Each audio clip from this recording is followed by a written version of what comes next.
नमस्कार मेरे से रेडियो, कैसे हो सभी दोस्त? बढ़िया होंगे, स्वस्थ होंगे और लगातार पढ़ रहे होंगे। चेहरे पर मुस्कान को दौड़ाइए मेरे दोस्तों, जब तक तोड़ेंगे नहीं तब तक छोड़ेंगे नहीं। हम किस्मतों के गुलाम नहीं, हम हौसलों के नवाब हैं मेरे दोस्तों। और माँ तेरी पसीने की हर बूंद को मोती जैसे चमकाऊंगा। माँ तो सपने बड़े देखना, पूरा कर की तरह से नहीं दिखलाएगा। और मंजिल ने हौसलों से कहा तेरे बस की बात नहीं। हौसलों ने मंजिल की आंखों में आंखें डाल के बोला चल छुट्टी, तेरी इतनी औकात नहीं। अगर ये मंजिल पहाड़ है तो तुम भी मांझी हो, जब तक तोड़ोगे नहीं तब तक छोड़ोगे नहीं। अगर इस मंजिल के पहाड़ को रेत का टीला बना दिया तो मंजिल की क्या औकात। चलो स्टार्ट करता हूं आज न्यू टॉपिक साइंस के अंदर ब्लड। आज चर्चा करेंगे ब्लड के बारे में, आपके खून के बारे में। साइंस में लिख लो ब्लड। आज बताऊंगा आपके खून का पाई पाई का हिसाब देने वाला हूं ब्लड का। चलो आप इस ब्लड देख रहे होंगे, सामने टॉपिक भी लिखा हुआ है बोर्ड के ऊपर ब्लड। ध्यान से सुनना। अब पूछे एग्जाम में ब्लड क्या है, डायरेक्टली ही एसएससी के अंदर एक बार क्वेश्चन पूछा गया था, शायद 2013-14 की बात है कि ब्लड क्या है। डायरेक्टली ऑप्शन में दिया था टिश्यू, और कुछ भी ऑप्शन लगा देगा। टिश्यू का होता है उत्तक, लिख लो। ब्लड एक टिश्यू है, इतनी सी चीजें याद होनी चाहिए। ब्लड एक उत्तक है। ब्लड क्या है? टिश्यू है, उत्तक है। ओनली ब्लड एक उत्तक है, टिश्यू है। इतनी सी चीजें याद है तो एग्जाम में सही कर दोगे, वरना सोचने बैठ जाओगे ब्लड क्या होता है। ब्लड ओनली टिश्यू है, उत्तक है। आगे चलो। ब्लड एक लिक्विड कनेक्टिंग टिश्यू भी बोल सकते हो इसको। टिश्यू है, कोई दिक्कत नहीं है, उत्तक है। लेकिन लिक्विड कनेक्टिंग टिश्यू बोल सकते हो। तरल संयोजी उत्तक होता है। कौन होता है तरल संयोजी उत्तक? तरल संयोजी उत्तक, लिक्विड कनेक्टिंग टिश्यू कौन है? ब्लड है। ब्लड क्या है? ब्लड एक टिश्यू है, उत्तक है। तरल संयोजी उत्तक भी कौन होता है? ब्लड होता है। ध्यान से सुनना। अब पूछे ब्लड की पीएच मान कितना होता है? ब्लड यानी कि ब्लड की पीएच क्या होती है? ब्लड की पीएच होती है 7.4। गुरु 7.4 होती है तो वो अम्लीय होता है या उदासीन होता है या क्षारीय होता है? वो हल्का क्षारीय होता है। ब्लड हल्का क्षारीय होगा, ये लिखा होगा। हल्का क्षारीय होता है कौन? ब्लड। ब्लड की पीएच कितनी होती है? 7.4 ब्लड की पीएच होती है। हल्का क्षारीय होता है ब्लड। समझ में आया? चलो अब पूछे ब्लड का अध्ययन क्या कहलाता है। मैंने कुछ बोला था, जिस शब्द के भी लास्ट में लॉजी लगा हुआ हो यानी कि वो किसका अध्ययन कहलाएगा। ऑप्शन में लॉजी लिखा हुआ हो, पूरे को लॉजी हो तो मत देखना। अगर एक दो के लॉजी लगा हुआ और किसका अध्ययन पूछ रहा हो तो दो ऑप्शन तो काट देना उसी जगह के ऊपर। आपको पेपर तक करने का तरीका बता रहा हूं, ठीक है। जैसे ही दो ऑप्शन काटोगे तो दो ऑप्शन के अंदर आराम से फिर आपका माइंड है वो संतुष्ट होगा कि ब्लड का क्या कहलाएगा। आप थोड़ा सा दिमाग को दौड़ाओ फिर उस टाइम के अंदर किसका क्या बैठ सकता है, ठीक है। अगर आपकी तैयारी अच्छी होगी तो आप डायरेक्टली आंसर दे दोगे, नहीं है तब बताया मैंने ये काम, ठीक है। अध्ययन क्या कहलाता है ब्लड का? हीमेटोलॉजी। मैंने पीछे वहां भी बताया था हीमेट। हीमेट का अर्थ क्या होता है? ब्लड होता है, ब्लड, ठीक है। हीमेटोलॉजी किसको बोलते हैं? ब्लड के अध्ययन को बोलते हैं हीमेटोलॉजी। बोलते किसको बोलते हैं? ब्लड के अध्ययन को। अब पूछे ब्लड का निर्माण किस जगह पे होता है? सबसे पहले इंपॉर्टेंट क्वेश्चन तो एसएससी की धड़कन ये वाली ही तो है कि ब्लड का निर्माण कहां पे होता है? अस्थि मज्जा, बोन मिरर। अस्थि मज्जा बोन मिरर में होता है। किसका निर्माण?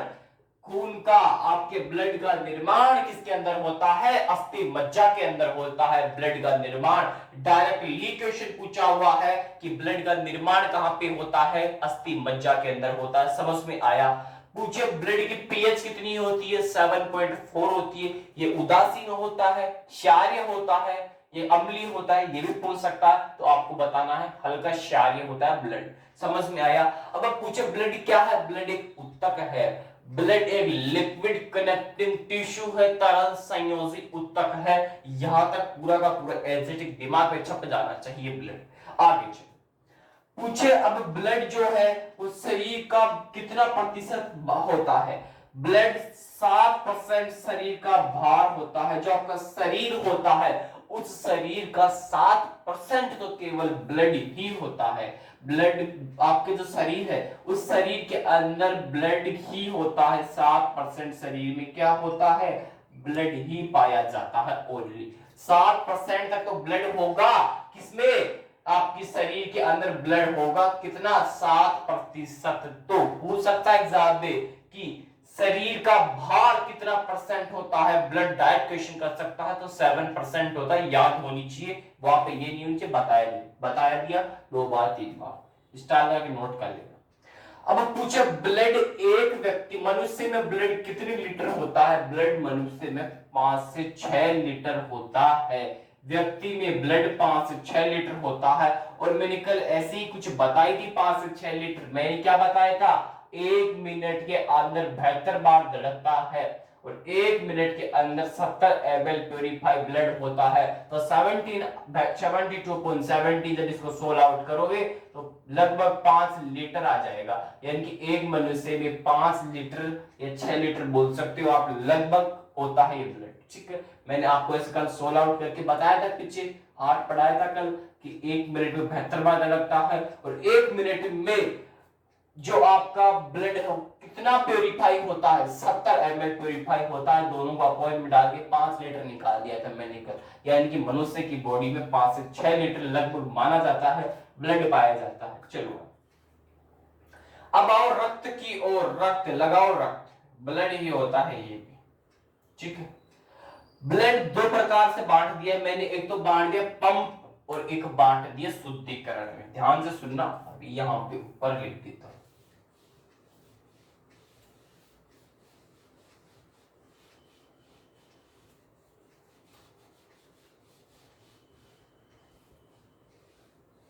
ध्यान से सुनना, ऊपर लिख देता हूं यहाँ पे इसको। ठीक, ये रक्त है आपका। इस रक्त को मैंने 2 भागों में बांटा, एक तो पंप और एक किसमें बांटा, शुद्धिकरण।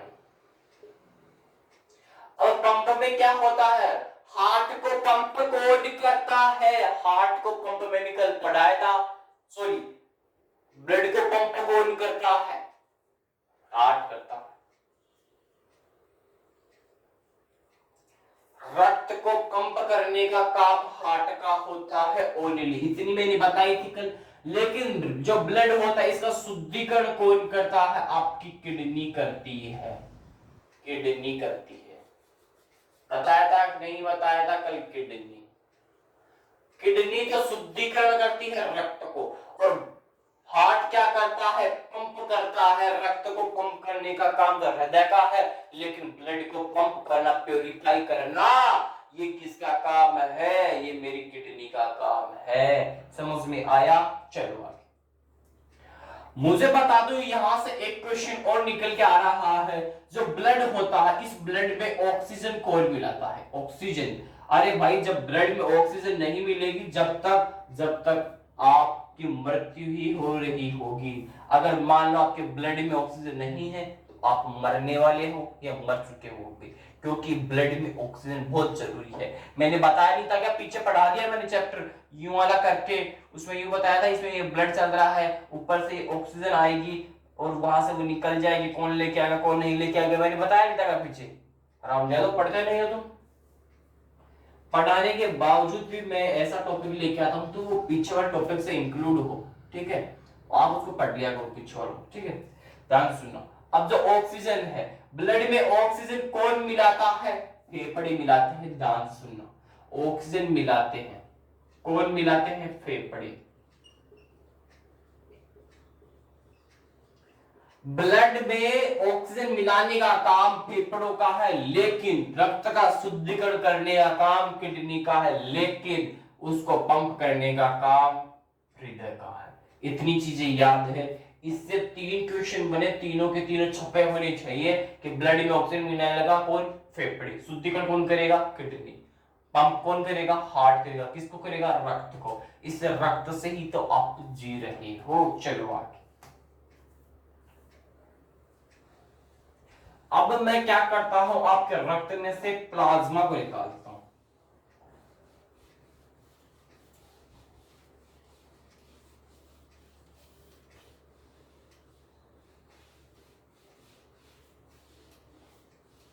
चलो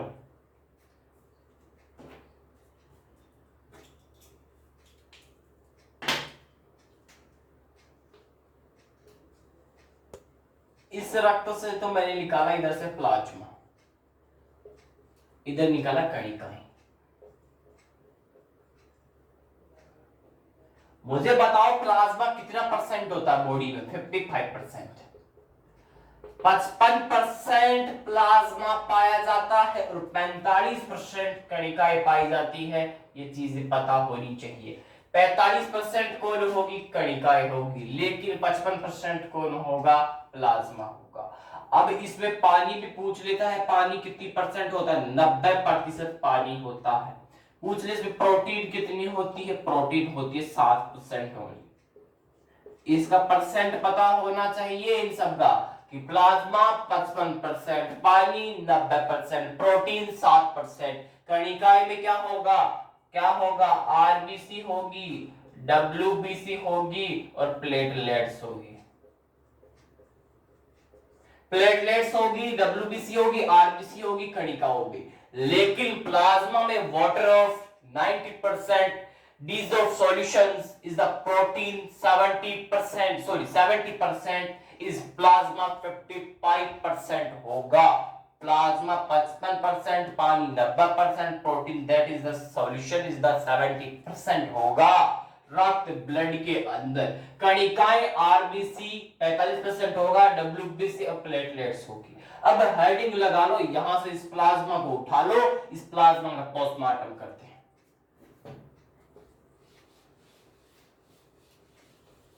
पता होना चाहिए दोनों के बारे में, कौन क्या क्या होता है इनमें, ठीक है।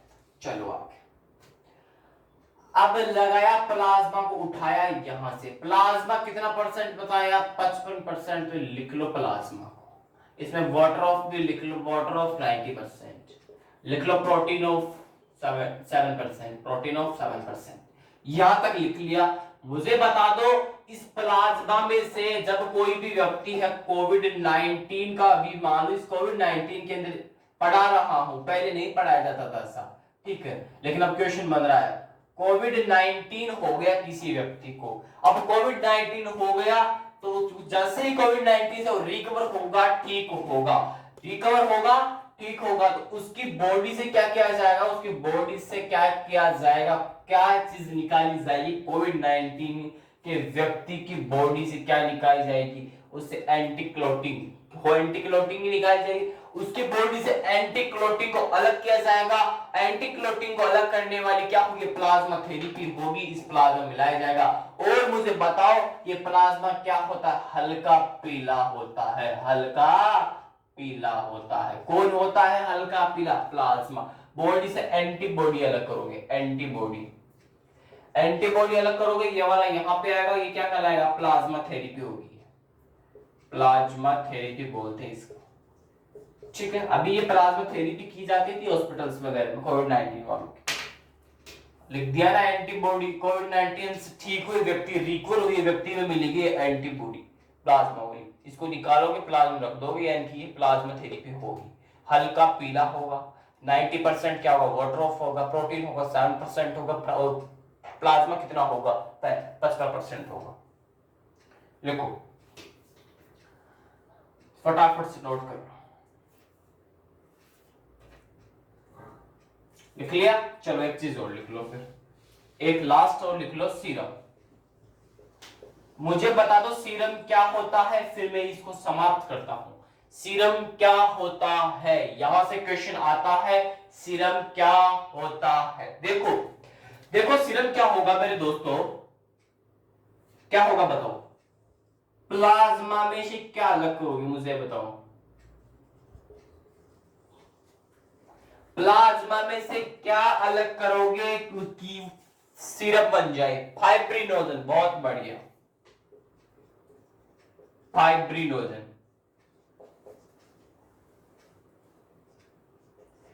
प्लाज्मा के सीरम क्या होता है?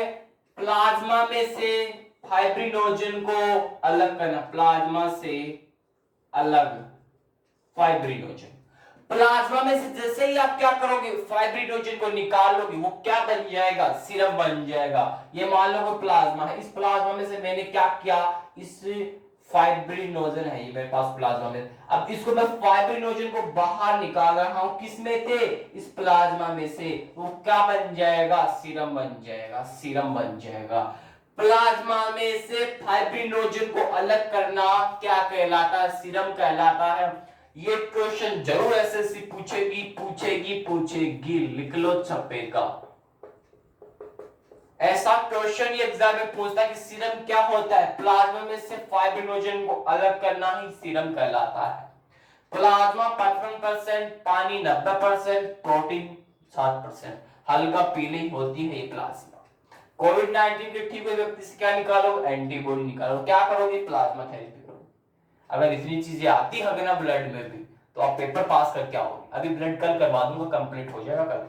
अगर इतने भी आपका ब्लड जितना मैंने पढ़ा दिया बायोलॉजी में, अगर उतना देर साइंस में आपने याद कर लिया ना, मेरी गारंटी है एग्जाम में सबसे ज्यादा क्वेश्चन पूछे जाते हैं बायोलॉजी से। इसलिए मैंने यहाँ पे बायोलॉजी पढ़ाना स्टार्ट किया। आपको मेरा सब्जेक्ट नहीं है बायोलॉजी, लेकिन मैं कैसे भी लग के आपके लिए कंटेंट लेके आ रहा हूँ तैयार करके, कि तैयार हो जाए बच्चों। बस एक बुलंद हौसला, लेकिन हम जुगाड़ू आदमी कोई भी सब्जेक्ट दे दो उठा के रख देते हैं।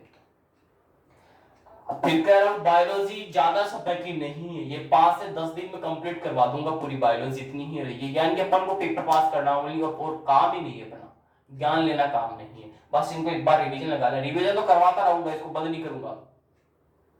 ठीक है, चलो आगे।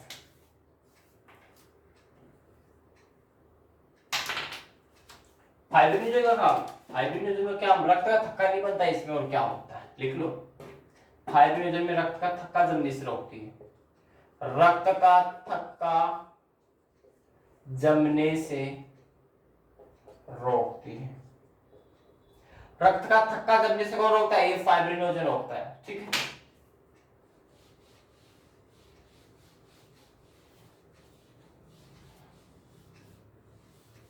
चलो आगे।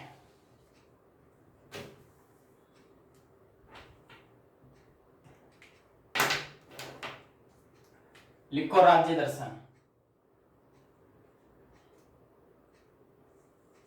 ओडिशा की ओर चलते हैं। रिविजन ही करवाऊंगा, कल करवा दिया था, अब आगे की स्टार्ट करता हूं। ठीक है, चलो। राज्य दर्शन में क्या बचा हुआ था, यहाँ पे बाराबाती स्टेडियम, बाराबाती, बाराबाती स्टेडियम लिख लो। बाराबाती स्टेडियम कहां पे है, ओडिशा में है बाराबाती स्टेडियम। चलो आगे। अब बताओ राउरकेला,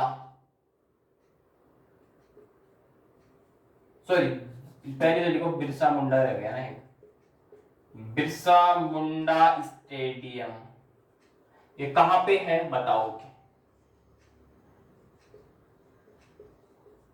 राउरकेला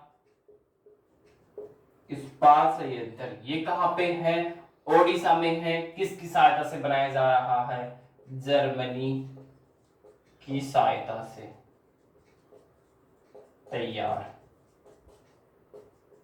किया जा रहा है। जर्मनी की सहायता से तैयार किया जा रहा है किसको, राउरकेला इस्पात संयंत्र को। कहां पे स्थित है राउरकेला, ये कहां पे स्थित है, ओडिशा में। राउरकेला इस्पात संयंत्र। बिरसा मुंडा स्टेडियम बताओ फटाफट से, राउरकेला ओडिशा, राउरकेला ओडिशा लिखो, राउरकेला ओडिशा फटाफट से। हाँ ये अलग है, राउरकेला इस्पात संयंत्र जर्मनी की सहायता से बन रहा है ओडिशा के अंदर, ठीक है। लेकिन बिरसा मुंडा स्टेडियम ये राउरकेला ओडिशा में पड़ता है, बाराबाती स्टेडियम ये भी ओडिशा में पड़ता है, लिखो।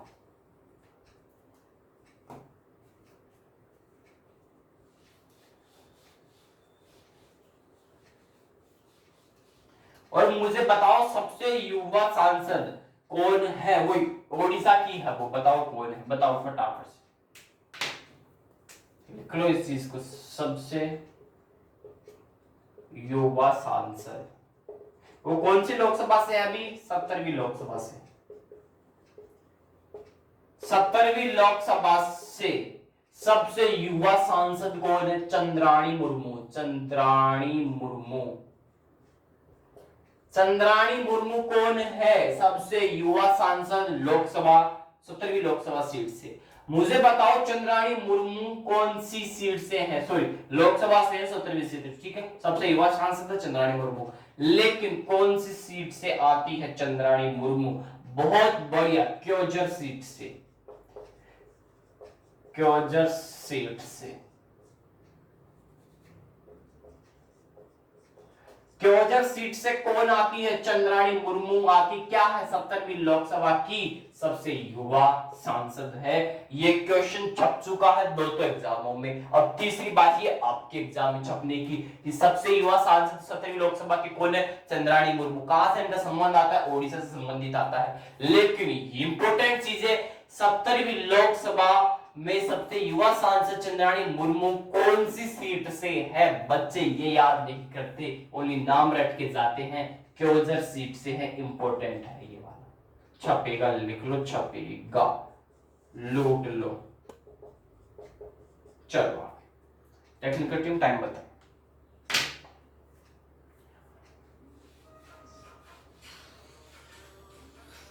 चलो फटाफट से आगे चलो भैया, दैट्स नाउ।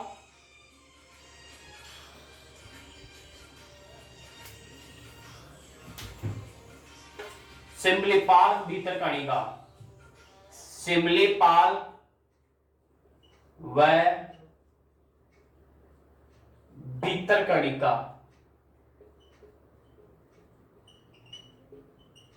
राष्ट्रीय उद्यान। सिमलीपाल व भीतरकणिका राष्ट्रीय उद्यान कहां में आता है? ये ओडिशा में आता है।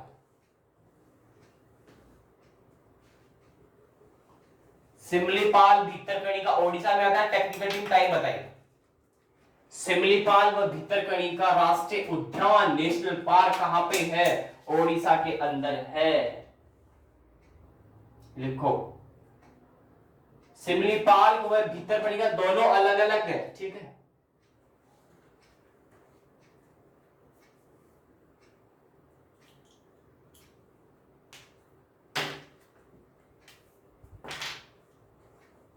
लिख लिया? चलो आगे लिखो, बाराबाती किला। बाराबाती किला भी ओडिशा में ही आता है। गुरुजी भी तो पढ़ाया था, वो बाराबाती स्टेडियम पढ़ाया था। बाराबाती किला, बाराबाती स्टेडियम दोनों ही ओडिशा में पड़ते हैं, ठीक है। लिख लो इसको।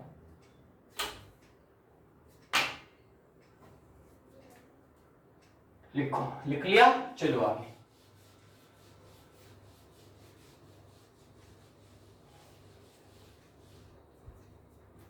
लिखो, एक क्वेश्चन लिखो। क्वेश्चन क्या है? इस टारगेट पॉइंट को लिखना।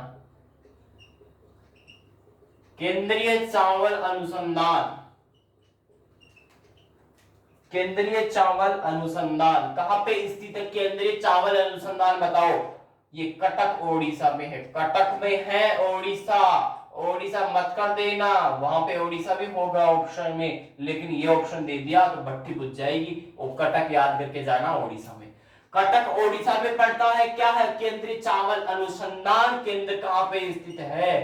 केंद्र कटक ओडिशा में। और क्वेश्चन वाला चतुर है, वो चतुर है तो वह मुझसे ज्यादा चतुर है। केंद्र पूछ लिया, अब आप केंद्र याद करके वो अंतरराष्ट्रीय पूछ लिया। आप बने को तो दोनों याद कर लो। अंतरराष्ट्रीय चावल अनुसंधान केंद्र, अनुसंधान केंद्र। अगर केंद्र ए चावल अनुसंधान पूछे तो कटक ओडिशा में आएगा, लेकिन अंतरराष्ट्रीय चावल अनुसंधान केंद्र पूछे तो बच्चे तो हो जाते हैं कंफ्यूज और कोमा में चल जाते। कोमा में जाने की जरूरत नहीं है, ये आता है मनीला फिलीपींस में। मनीला फिलीपींस में आता है कौन? अंतरराष्ट्रीय चावल अनुसंधान केंद्र। और केंद्रीय चावल अनुसंधान केंद्र कटक ओडिशा, ये मनीला फिलीपींस। दोनों पॉइंट अलग अलग है, लेकिन इंक्लूड हुए हुए पॉइंट है। ऐसे ही एग्जाम में पूछता है और ये वाले ही सिलेक्शन करवाते हैं। इनको नोट कर लो फटाफट से।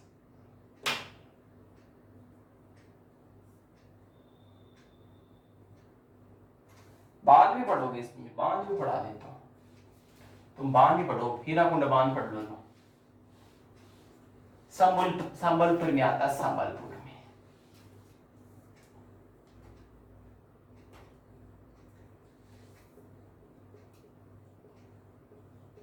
हीराकुंड बांध बताओ कहां पे स्थित है? संबलपुर, ओडिशा में। ओडिशा तो याद रखना ही है, ओडिशा ही पढ़ रहे हो, लेकिन जगह का नाम तो याद हो, जिस जगह पे मेन लोकेशन पे है, ये जिस मेन लोकेशन पे है उसको तो याद होगे ना। संबलपुर में हीराकुंड बांध स्थित है। किस नदी के किनारे? महानदी के किनारे। महानदी के किनारे। महानदी के नदी पूछ सकता है, कौन सी नदी? महानदी के किनारे हीराकुंड बांध, संबलपुर ओडिशा में स्थित है। नोट कर लो। ओडिशा विद्या के तुम यार काले अनकते हो तुम, लिखो फटाफट। जीआई टैग भी लिखाना है इसके भी, जीआई टैग दिमाग से निकल जाते हैं। बताओ जीआई टैग, फटाफट से जीआई टैग बताओ, पानी पीता हूं उतनी देर।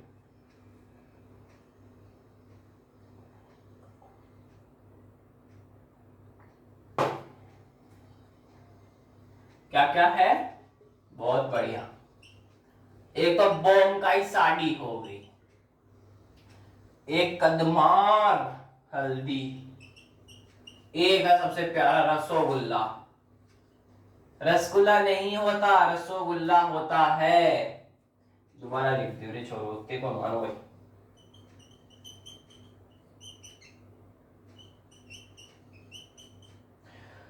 जीआई टैग है ओडिशा के पास में। 3 जीआई टैग याद करने हैं। एक तो बोमकाई साड़ी का जीआई टैग, एक कदमार हल्दी का जीआई टैग है। कदमार हल्दी है, एक ही है ये। बोमकाई साड़ी, कदमार हल्दी और रसोगुल्ला, इन तीनों का जीआई टैग है ओडिशा के पास में। इंपॉर्टेंट है। बोमकाई साड़ी, कदमार हल्दी और रसोगुल्ला, तीनों का जीआई टैग ओडिशा के पास में। आपको ऑप्शन में डाल दिया बोमकाई साड़ी, कहां का जीआई टैग, किस राज्य का? याद नहीं है तो वहां पे बैठे रहना। राज्य दर्शन का मतलब यही है। इसके पॉलिटिकल ज्योग्राफी से क्वेश्चन जो वीडियो अलग अलग पढ़ने पड़े, यही एक जगह इंक्लूड करवा के पढ़ा दूं, यही मतलब है इसका। वो कहां से है? ओडिशा से संबंध आता है। महानदी के किनारे कौन सा बांध? हीराकुंड बांध। महानदी कहां पे पड़ती है? ओडिशा में पड़ती है। कौन किस जगह पे है हीराकुंड बांध? संबलपुर, ओडिशा में। लोकेशन पता होनी चाहिए, लिख लो फटाफट से। फिर एक और लिखाता हूं, एक आधा प्रोटोकॉल।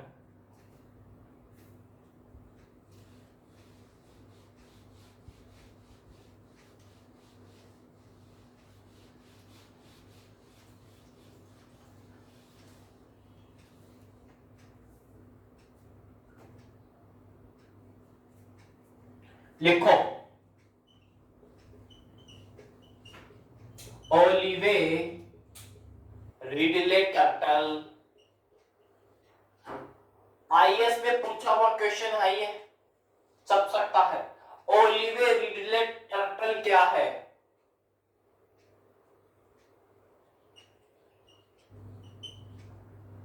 ओलिवे रिडले टर्टल क्या है? डायरेक्ट आईएएस में क्वेश्चन छपाता। ये कछुआ है, कछुए हैं। ओलिवे रिडले टर्टल क्या है? एक कछुआ है। कहां पे पाया जाता है? गहीर माता, गहीर माता ओडिशा में। देखो तैयारी करो तो ऐसी करो कि खामोशी छा जाए, छतों पर मेले लगे, और जिस दिन तुम सेलेक्ट हो आपके गांव में मेला लगे। ठीक है। गहीर माता ओडिशा में कौन स्थित है? Olive turtle. Olive Ridley turtle क्या है? एक कछुआ है। कहां पे स्थित है? गहीर माता ओडिशा में। ये लोकेशन पता होनी चाहिए, मेन चीज तो लोकेशन आती है। क्वेश्चन ये वाला देगा, लेकिन ये दोनों पता होनी है क्या? ओलिवे रिडले टर्टल क्या है? कछुआ है। कहां पे मिलता है? ये गहीर माता ओडिशा में मिलता है। ये इंपॉर्टेंट है और आईएएस से पूछा हुआ क्वेश्चन है ये, यानी छप सकता है। अपनी तो नॉर्मल एग्जाम में छोड़ो, छप सकता है। इस लेवल के एग्जाम में आ गया तो इस लेवल के एग्जाम में तो छपेगा। ये लेवल कम नहीं है, ये भी एक थानेदार अधिकारी लेवल एग्जाम है। ठीक है। इसमें जितना प्रोसेस होता है उतना प्रोसेस इसमें भी होता है। उससे ही प्रोसेस से इससे गुजरती है, वो इसमें गुजरना पड़ता है। वही प्रीमेंस, वही प्रीमेंस, वो इंटरव्यू, वो इंटरव्यू, सबका काम बराबर है। बस पढ़ने का तरीका पता होना ही चाहिए व्यक्ति को, उसका तहलका आना चाहिए कि कैसा क्या करते हैं, सब कुछ कर लेता है। तो दोस्तों दोस्तों मेरी तरफ से तो राज्य दर्शन भी कंप्लीट हो चुका है। ओडिशा राज्य को मैंने समाप्त कर दिया है। 2-2 दिन के अंदर निपटा रहा हूं राज्य दर्शन को, कि आपके राज्य जो है एक बार याद हो जाए पूरे के पूरे, फटाफट से आपका जीके तो एक बार स्थिर तरीके से रख जाए साथ में। हाँ ये तो तैयार है इस दिशा में। स्टैटिक आपको कल या परसों से स्टार्ट कर रहा हूं। स्टैटिक और कल के लिए घोषणा है, उसके लिए इंतजार करो, कल की घोषणा के लिए जल्दी ही तैयार होगी। ठीक है दोस्तों, और आज साइंस के अंदर ब्लड चल रहा है टॉपिक, उसको आराम से रिवाइज करना घर जाके। ठीक है दोस्तों, इतना ही कहूंगा। और माँ तेरी पसीने की हर बूंद को मोती से चमकाऊंगा। माँ तो सपने बड़े देखना, पूरा करके तेरा परिवार दिख रहेगा। तो घर पे जाइए, आराम से रहिए, पढ़िए, मस्त रहिए। ठीक है दोस्तों, अपना ध्यान रखो, अपनों का ध्यान रखो। जय हिंद दोस्तों।